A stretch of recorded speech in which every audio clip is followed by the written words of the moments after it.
नमस्कार दोस्तों। हमारे पीछे आप इन खूबसूरत मोहतरमा को देख रहे हैं जो आज किसी पहचान की मोहताज नहीं है। इनका नाम है ज्योति मल्होत्रा। अभी हाल ही में 4-5 दिन पहले इनकी पहचान थी एक यूट्यूब ब्लॉगर के तौर पर इनको एक नई पहचान मिली है। आइए चलिए इनकी कहानी मैं बताता हूँ डिटेल से। पाकिस्तान के लिए जासूसी करने के आरोप में हरियाणा के हिसार में ये यूट्यूबर 33 वर्षीय ज्योति मल्होत्रा और नूंह में 22 वर्षीय अरमान नामक युवक की गिरफ्तारी हुई। अरमान को पुलिस ने शुक्रवार रात और ज्योति मल्होत्रा को शनिवार की रात को गिरफ्तार किया। हिसार कोर्ट ने ज्योति मल्होत्रा को 5 दिन और नूंह कोर्ट ने अरमान को 6 दिन के लिए रिमांड पर भेजा। ज्योति मल्होत्रा पाकिस्तानी खुफिया एजेंसी पीआईओ मतलब पाकिस्तान इंटेलिजेंस ऑपरेटिव्स के संपर्क में पाकिस्तान के लिए जासूसी करने के आरोप में हरियाणा में पिछले 4 दिन में 4 गिरफ्तारी हुई है। रोहतक से जुड़े एक यूट्यूबर को भी पुलिस ने शक के दायरे में लिया है। ये यूट्यूबर ज्योति के साथ पाक उच्चायोग की पार्टी में शामिल हुआ था। ज्योति और अरमान पाकिस्तानी उच्चायोग के एहसान उर रहीम उर्फ दानिश के संपर्क में थे। यह वही दानिश है जिसे भारत सरकार ने जासूसी कराने के आरोप में बीते 13 मई को देश छोड़ने का आदेश दिया था। जांच एजेंसियां अब गिरफ्तार चारों जासूसों को आमने सामने बैठाकर पूछताछ कर सकती है। हिसार के न्यू अग्रसेन कॉलोनी निवासी ज्योति मल्होत्रा एक ट्रैवल ब्लॉगर हैं। उनसे शुक्रवार को पूछताछ की गई और शनिवार को गिरफ्तार कर लिया गया। उसने ट्रैवल विद जो के नाम से यूट्यूब चैनल बना रखा है। मतलब इनका जो यूट्यूब चैनल है उसका नाम है ट्रैवल विद जो। 2018 में इन्होंने अपना पासपोर्ट बनवाया था। 2023 में पाकिस्तान का वीजा लगवाने दिल्ली स्थित पाकिस्तान हाई कमीशन गई थी। वहां पर दानिश से मुलाकात हुई। आइए आपको दानिश से मिलाते हैं। दानिश है कौन, ये देखिए यहाँ पर हमने फोटो लगाई है। ये है दानिश, पाकिस्तानी उच्चायोग के अधिकारी हैं और इनसे इनकी मुलाकात हुई थी 2023 में जब ये गई। दोनों के बीच गहरी बात होने लगी। दोनों ने आपस में नंबर एक्सचेंज कर लिया और गहरा संबंध बन गया। गहरा संबंध का मतलब मेले बाबू ने थाना थाया, ऐसा वाला संबंध। फिर ज्योति मल्होत्रा पाकिस्तान गए। दानिश अली के कहने पर अली अहवान से मिली। वहां अली ने उसके रुकने, ठहरने और घूमने का प्रबंध किया। मैडम ने जमकर घूमा और तरह तरह के अधिकारियों से मुलाकात करी। इनका ये वीडियो देखो, इन्होंने डाला है Indian girl in Pakistan crossing Wagah border Indo Pak videos, Indian girl going to Pakistan. ये व्लॉग इन्होंने अपने यूट्यूब चैनल पर अपलोड किया। ज्योति मल्होत्रा ने पुलिस पूछताछ में बताया कि इंटेलिजेंस और पाकिस्तान सुरक्षा एजेंसी के अधिकारियों से मिलने के साथ ही उसकी मुलाकात साकिर और राणा शहबाज से करवाई गई थी। मोबाइल नंबर का आदान प्रदान होने के बाद वह वापस भारत में आ गई। इंटरनेट, सोशल मीडिया के माध्यम से उनसे संपर्क में रही। परिवार व दोस्तों व किसी अन्य को शक न हो इसलिए उसने साकिर का नंबर भी जट रंधावा के नाम से सेव किया। मतलब नंबर जो है इंडियन, भारतीय नाम से सेव किया, जट रंधावा के नाम से। साकिर सहित पाकिस्तान के कई अधिकारियों व खुफिया एजेंसी के लोगों को अपने इंटरनेट मीडिया अकाउंट के माध्यम से सूचनाएं देने लगी। देखिए आप, ये तीखी महिला है जो जासूसी करते हुए पकड़ी गई। ज्योति का दानिश से गहरा जुड़ाव था। जुड़ाव का मतलब आप समझ रहे होंगे, जैसा कि मैंने पहले बताया, मेले बाबू ने थाना थाया या नहीं। उसने इसी महीने दिल्ली में उससे मुलाकात की थी, मतलब बीते महीने। आलम यह था कि वह चौथी बार पाकिस्तान जाने की तैयारी में थी। वीजा के लिए अप्लाई कर दिया था, पर जाने से पहले पहलगाम में आतंकी हमला हुआ। तरह तरह की बातें हुई। दोस्तों, इस वीडियो में मैंने ज्योति के बारे में शॉर्ट संक्षेप में बहुत सारी बातें बताई जो कि आपको विचार करने पे मजबूर करेगी कि आखिर इन सोशल मीडिया इन्फ्लुएंसर ने क्या क्या कला करी। ये मैडम है, इनको गिरफ्तार किया गया है और इनके बारे में सोशल मीडिया पे तरह तरह की बातें चल रही हैं जो कि बिल्कुल सही है, और इनको जासूसी करते हुए पकड़ा गया है। साक्ष्य है, साक्ष्य के आधार पर गिरफ्तारी हुई है। तो दोस्तों, आप लोगों का इस मैटर पे क्या कहना है, कमेंट के माध्यम से अवश्य बताएं। पर इन दिनों देश में बहुत सारे मुद्दों पर चर्चा का बाजार गर्म है। देश 22 अप्रैल को पहलगाम में हुए आतंकी हमले के बाद जो कुछ भी देख रहा है वो निंदनीय के साथ साथ पता नहीं क्या क्या है। बीते 15 से 20 दिनों में तरह तरह की बातें घटी और मीडिया ने अपना अच्छे से प्रदर्शन किया और भारत पाकिस्तान का युद्ध हुआ, तरह तरह की बातें हुई, बहुत सारे बयान आए जिनको लेकर मैं हाजिर हूं और बहुत संक्षेप में बात करूंगा और आपको बताऊंगा कि आखिर देश में या देश के लोगों के बीच या देश की मीडिया या देश के नेताओं या देश की राजनीतिक दलों के बीच में क्या चल रहा और आखिर वो किस तरह की बातें कर रहे हैं और उनका मकसद क्या है। जिस इसको आपको समझना है, उनका मकसद क्या है आपको समझना है, बाकी मैं इशारा करूंगा। तो चलिए अगले पेज पर चलते हैं। देखिए, मैंने इस पर ऊपर लिखा हुआ है, हद है भारतीय सेना के लिए ये क्या क्या बोल रहे हैं देश के नेता। ये 3 नेताओं की फोटो हमने लगा रखी है हमारे पीछे, आगे चलेंगे तो दिखेंगे।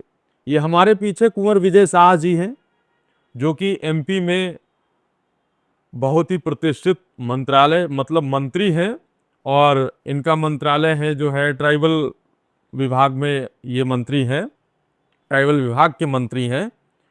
मतलब इन्होंने जो इनकी मानसिकता है उसको अपने बयान के माध्यम से देश के सामने प्रदर्शित किया और खुलकर बोला। ये मंत्री विजय शाह ने आतंकियों के कपड़े उतार उतार कर हमारे हिंदुओं को मारा, मोदी जी ने उनकी बहन को उनकी ऐसी की तैसी करने उनके घर भेजा, ऐसा कह दिया। आइए मैं इस बात को इनके ही शब्दों में कहता हूं जैसा इन्होंने बोला था।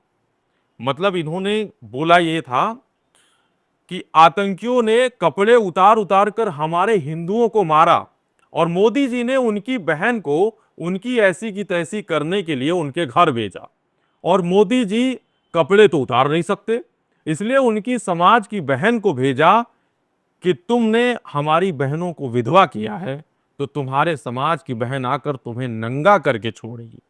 ये हमारे मंत्री महोदय के बोल हैं एक महिला के लिए, जो महिला सम्मानीय है, सेना का अंग है, प्रमुख अंग है। उनका नाम है सोफिया कुरैशी। अब सोफिया कुरैशी जैसा कि नाम से ही प्रतीत हो रहा है कि वो मुस्लिम है, और इनका बोलना मतलब पाकिस्तान के जो आतंकी हैं, सोफिया कुरैशी अगर मुस्लिम है और आतंकी मुस्लिम है तो वो उनकी बहन हो गई। इन्होंने साफ साफ सेना का अपमान किया, पर ये इनके जहन में वर्षों से रहा है, शुरुआती दौर से रहा है। ऐसा आदमी एक दिन में नहीं बोलता है। जैसे ही पहलगाम में आतंकी हमला हुआ, लोगों ने आतंकवादी का धर्म डिफाइन कर दिया और सीधे कहा कि जो लोग कहते हैं कि आतंकियों का कोई धर्म नहीं होता, उनका मुंह नोच लेंगे। धर्म पूछ के मारने वाले, हिंदुओं को मारने वाले आखिर मुसलमान थे, तो मतलब मुसलमान ही आतंकी होता है। ये बस इसी बात से इन्होंने सोफिया कुरैशी जी को आतंकवादियों की बहन बता दिया।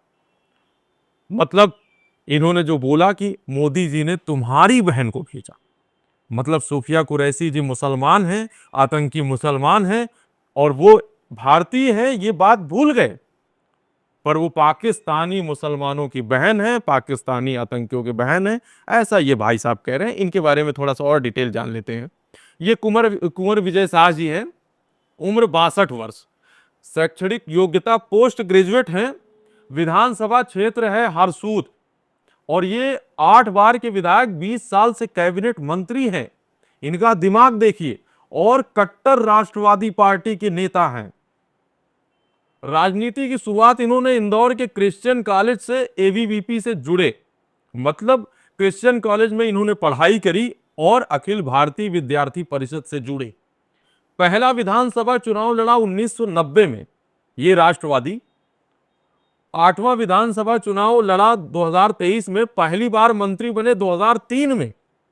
मतलब जब ये मंत्री बने थे उस समय मात्र मैं 9 साल का था। अब आप सोचिए, 5वीं बार मंत्री बने 2023 में। 2023 में ये 5वीं बार मंत्री बने और इन्होंने तरह तरह की विभाग को संभाला है।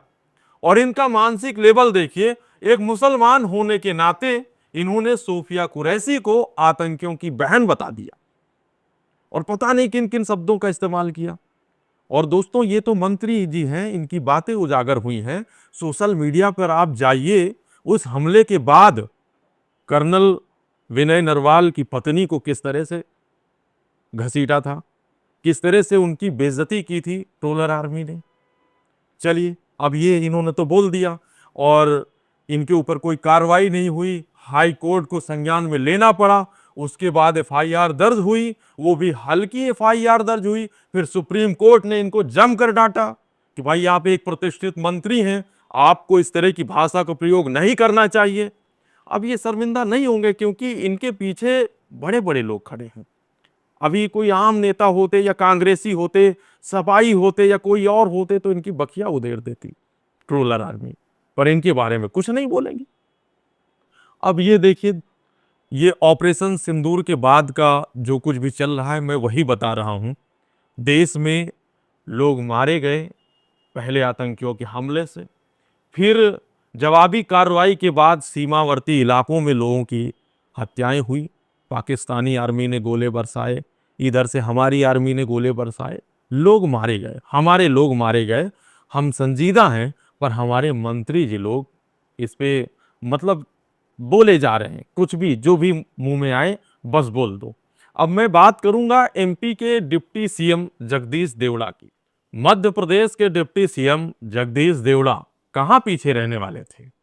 उन्होंने तो कुंवर विजय शाह जी से 4 कदम आगे बढ़कर बोल दिया। जबलपुर में सिविल डिफेंस वॉलेंटियर के प्रशिक्षण कार्यक्रम में वो संबोधित कर रहे थे। उन्होंने संबोधन में कहा कि पूरा देश, देश की सेना और सैनिक प्रधानमंत्री नरेंद्र मोदी के चरणों में नतमस्तक है। उन्होंने आगे कहा, यशस्वी प्रधानमंत्री जी को हम धन्यवाद देना चाहेंगे। पूरा देश, देश की सेना, सैनिक उनके चरणों में नतमस्तक है। उन्होंने जो जवाब दिया, उनकी जितनी सराहना की जाए कम है। अब ये मोदी जी की तारीफ में उन्होंने कसीदे पढ़ दिए। सेना ने लड़ाई लड़ी, सेना ने ऑपरेशन चलाया। प्रधानमंत्री का जो योगदान है वो अलग है, सेना का जो योगदान है वो अलग है। सेना सामने लड़ती है, प्रधानमंत्री कार्यान्वयन को प्रेषित करते हैं। आप समझ रहे होंगे। अब डायरेक्ट उन्होंने भारत की सेना, सेना जो कि सर्वोच्च होती है देश की, सेना है तो हम हैं, हमारी बाउंड्री सुरक्षित है, हमारी सीमा सुरक्षित है, हम सुरक्षित हैं देश के अंदर। पर प्रधानमंत्री जी की तारीफ में कसीदे पढ़ते हुए उन्होंने सेना को भी प्रधानमंत्री मोदी जी के चरणों में नतमस्तक कर दिया। अब ये अपमान नहीं है, ये राष्ट्रवादी पार्टी के नेता हैं, इनके पीछे बड़े बड़े लोग हैं, बड़े चेहरे हैं और इनकी पार्टी की सरकार है एमपी में भी, पूरे देश में। तो इनको कोई डर नहीं, कौन बोलेगा इनके लिए। अगर ये कांग्रेस के नेता होते या अन्य दलों के नेता होते, जो विपक्षी दलों के नेता होते, तो ट्रोलर आर्मी इनकी बखिया उधेड़ देती और वहीं भाजपा के लोग नंगा नाच कर रहे होते। देश की सेना क्या सोच रही होगी कि उसकी क्या वैल्यू है। जब एक शहीद आता है, हम उसको किस तरह से नमन करते हैं, जिस तरह से लोग भगवान को पूजते हैं उस तरह से उनको नमन किया जाता है। पर इस बात को ये कहां समझेंगे। इनके लिए तो मोदी मोदी मोदी। मोदी जी भी सोच रहे होंगे, क्या बात है, बहुत बढ़िया, बहुत अच्छे, अगली बार तो हम आपको और बड़ा बनाएंगे, बड़े बड़े मंत्रालय सौंप देंगे। डिप्टी सीएम क्या, आप तो सीएम बनने योग्य है भाई। अब चलिए, इनके बाद जो है ट्रोलर आर्मी ने हमेशा की तरह इस घटना के बाद, मतलब पहलगाम की घटना के बाद, कई लोगों को टारगेट किया। अब इन मंत्री महोदय की मैं बात कर रहा था, इनको पीछे छोड़ते हैं, आगे चलते हैं। कई लोगों में विजय नरवाल की पत्नी भी है और हमारे मिस्री साहब भी हैं और बहुत सारे हिंदू मुसलमान के मुद्दे हैं। उन्होंने निशाना बनाने के साथ साथ सोशल मीडिया पर जमकर गाली गलौज की। अब इन सब बातों को देखते हुए एक और नेता समाजवादी पार्टी के सांसद राम गोपाल जी भाषण दे रहे थे। उन्होंने रूरल आर्मी को संकेत देते हुए सेना की एक कर्नल जो कि सोफिया कुरैशी के साथ व्योमिका सिंह आजकल चर्चे में है, और सरकार की ये पहल बहुत अच्छी बात है कि उन्होंने महिलाओं को आगे करके जो संदेश दिया है समाज को, देश को, वो सर्वोपरि है और इस सराहना भी होनी चाहिए। राम गोपाल यादव जी ने विंग कमांडर व्योमिका सिंह को लेकर जो कहा वो आपत्तिजनक है और वो निंदनीय है, पर उन्होंने सोशल मीडिया पर ट्रोलर आर्मी को इंगित करते हुए कहा। मैं सांसद राम गोपाल यादव जी ने जो कहा वो आपको बताता, उनके ही शब्दों में सेम जैसा उन्होंने कहा। उन्होंने कहा वे यह भी नहीं जानते थे कि व्योमिका सिंह कौन है या उनकी जाति क्या है, नहीं ना ही वे एयर मार्शल ए.के. भारती के बारे में जानते थे, अन्यथा वे उन्हें भी गालियां देते। मैं आपको बता दूं, व्योमिका सिंह हरियाणा की जाटो, और आगे उन्होंने उनकी जाति का नाम लिखा है, और air marshal A K. Bharti Purnia के यादव हैं। तीनों ही पीडीए सेगमेंट से थे। एक को गाली दी गई क्योंकि उन्हें लगा कि वह मुस्लिम है, एक को राजपूत समझा गया इसलिए कुछ नहीं कहा गया, और दूसरे के बारे में उन्हें कोई जानकारी नहीं है। उन्होंने ट्रोलर आर्मी को इशारा करते हुए ये बताया कि वो उनकी जाति को नहीं जानते थे, वरना ट्रोलर आर्मी उनको भी न बख्शती। ये जो सोशल मीडिया पर ट्रोलर आर्मी है, ये किससे जुड़ी हुई है और किसके इशारे पे काम करती है आपको बताने की जरूरत नहीं है। हालांकि राम गोपाल यादव जी का ये बयान भी निंदनीय है, क्योंकि सेना की कोई जाति नहीं होती। सेना जाति धर्म से उठकर है। पर क्या कहेंगे आप, सब अपने फायदे के लिए लड़ रहे हैं, सब अपने चुनावी फायदे के लिए। अब इन्होंने सेना की बात करते करते जाति की बात की, जाति की बात के साथ उन्होंने पीडीए से जोड़ दिया, पिछड़ा दलित अल्पसंख्यक से जोड़ दिया। उन्होंने यादव की बात करी, मुस्लिम की बात करी। इनका बयान बेहद निंदनीय है। जाति के आधार पर सेना को अलग नहीं किया जा सकता।